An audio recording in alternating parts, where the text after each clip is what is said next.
The main challenge for Africa now and in the coming decade is engagement with globalization so it benefits Africa.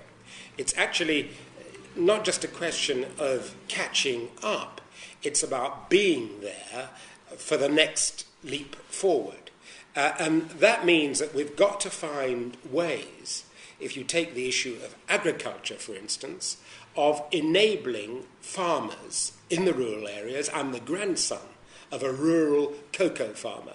My grandfather was hugely assisted by two things: access to finance. He had a sympathetic bank manager.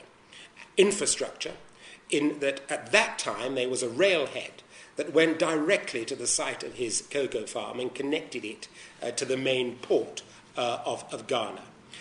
That rail infrastructure has deteriorated. There is a crisis around access to finance. I don't think my grandfather, if he were alive today, could have educated my father as he did out of the proceeds of a small to medium-sized cocoa farm at King's College, London, if he found himself in the position that African farmers find themselves in today. It isn't just about Doha and the reform of international trade. It isn't just about poverty alleviation. All those things are important. It is about creating the physical infrastructure, the roads, the rail, the ports that link rural Africa, its farmers, its agriculture, its manufacturing producers to global markets. But at the same time as we do that, not neglecting the digital infrastructure.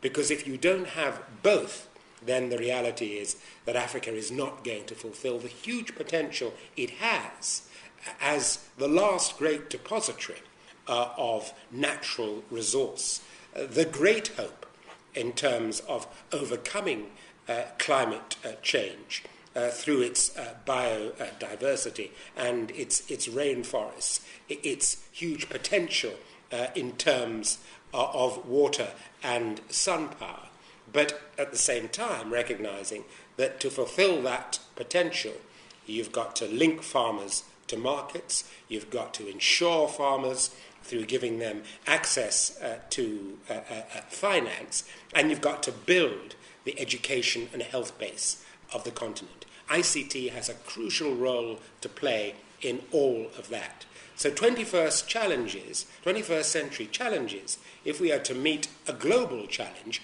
have to include Africa in that, because there is no solution without Africa and the huge potential market and resource that it presents for the world.